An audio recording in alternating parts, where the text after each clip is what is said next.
Oiê, sejam todos bem-vindos a mais um vídeo no meu canal.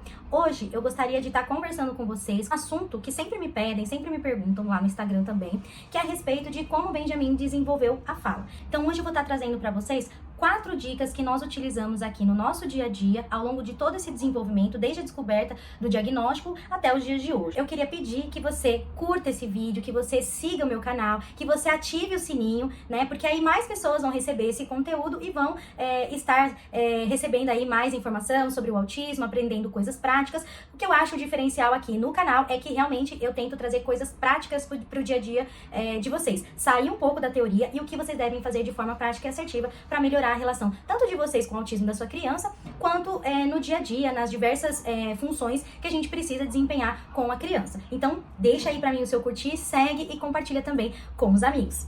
Antes disso um pouco, a gente precisa entender o que é fala e o que é comunicação.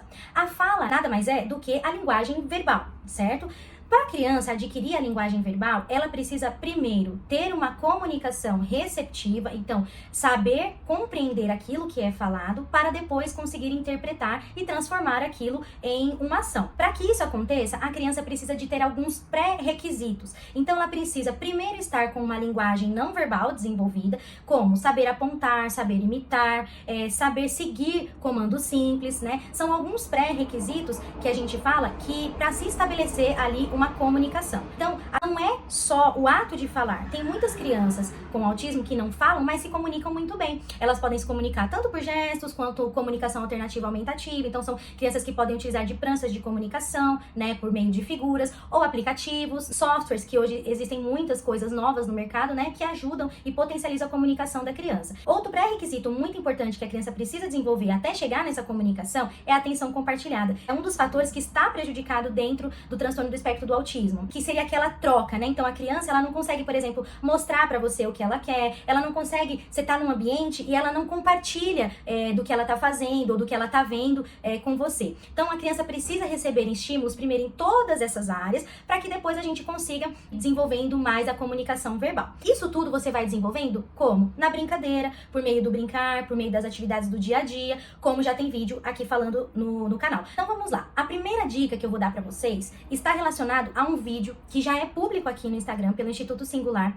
Quero reforçar que eu não ganho nada com isso, tá? Mas é que é um vídeo realmente muito bom e que está disponível a todos, que fala sobre o comportamento verbal. É um vídeo da Maíra Gaiato ensinando o estímulo da comunicação. A segunda dica que eu vou dar pra vocês, todas as vezes que o meu filho, né, isso é uma característica própria do autismo, que o meu filho me pegava pela mão e tentava me levar naquilo que ele queria, ou mesmo que ele não pegasse na mão, ele fizesse algum barulho, que ele queria me sinalizar alguma coisa, né, que ele queria, eu passei a não aceitar mais só esse gesto. Abaixava na altura dele e perguntava o que ele queria.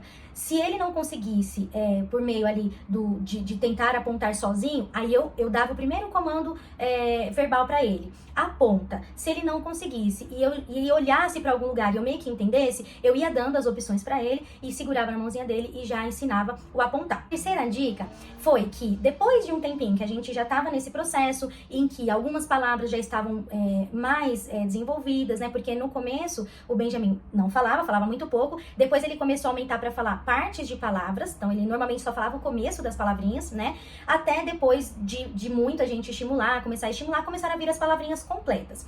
E aí eu comecei a dar a dica verbal para ele. Então, se ele falava alguma coisa, de uma palavrinha que ele já sabia, mas a outra ele não sabia, eu virava para ele: então você quer?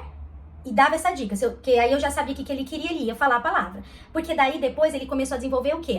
O pedido, que aí ele ia falar: quer água, por exemplo, né? Ou então vamos supor que eu sabia que eles entendiam o final daquela palavra. Então eu falava o comecinho daquela palavra. Então você vai tomar banho? E aí ele completava nho, porque assim, ele já tinha aquela comunicação receptiva, ele entendia o que eram as coisas, mas ele não falava, então não tinha comunicação expressiva. Então eu dava essa pequena dica verbal para ele. Aí existem alguns profissionais, principalmente fonoaudiólogos, vão dizer para vocês muitas vezes que a criança pode ficar dependente dessas dicas.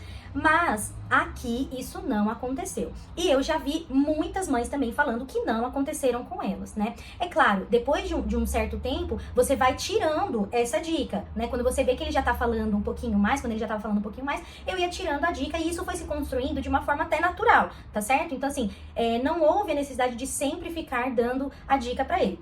É claro que nesse ínterim tudo, eu seguia fazendo, brincar, incentivar a imitação, incentivar o apontar, incentivar a seguir comando, incentivar a atenção compartilhada, entendeu? Então, assim, tudo junto e misturado. Essas dicas pontuais, mas elas acontecem ali dinamicamente, tá bom? Ao longo do nosso dia e do desenvolvimento da criança. E a quarta e última dica que eu vou dar pra vocês é algo que aqui deu muito certo, né? E pode ajudar muito vocês, que é observar a sua criança se ela tem uma facilidade ou se ela tem um interesse, vamos dizer assim, um maior interesse em coisas concretas. Aqui o Benjamin tinha muito em coisas concretas, então utilizar imagens, utilizar figuras. Então eu comecei a fazer o quê? Aliar toda essa parte que eu falei antes pra vocês, de apontar, de aumentar a imitação, de aumentar o segmento de comandos, de forma prática e também ilustrando, para que não ficasse só naquele abstrato. Então eu imprimia cartinhas, figurinhas, né, de ações na internet, plastificava e trabalhava com ele. Então, por exemplo, assim, aqui tem um menininho que tá,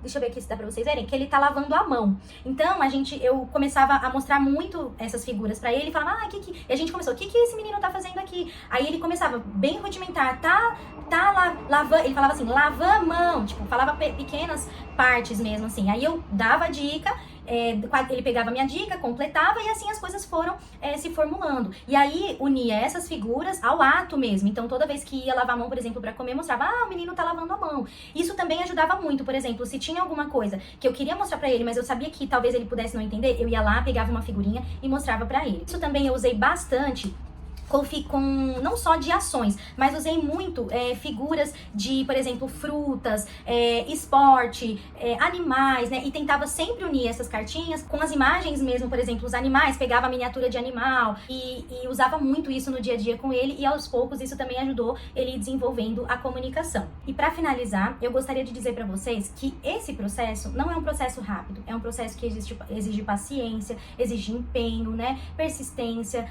muitas vezes a gente vai se frustrar no meio do caminho, mas é importante a gente seguir com o nosso propósito de ajudar o nosso filho. Eu reforço que hoje o Benjamin ele já tem uma certa comunicação estabelecida, né? Principalmente dentro de casa, com quem ele convive mais, e estamos estimulando cada vez mais para que ele consiga se comunicar fora de casa, que é a generalização do comportamento, né? Mas realmente é um processo aí longo e que exige realmente bastante paciência. Eu espero que essas dicas possam ter ajudado vocês aí no dia a dia. Comentem aqui se vocês gostaram, se realmente foram dicas boas, né? E deixem temas também para eu gravar para vocês, isso vai facilitar com que eu grave aí os próximos vídeos. Se puder, curtam então novamente, vou deixar esse pedido, se puderem curtem, compartilhem nas suas redes sociais, né? E sigam aqui o canal, ativem também as notificações para vocês receberem quando eu gravar um vídeo novo, tá certo? Um beijo e até o próximo vídeo.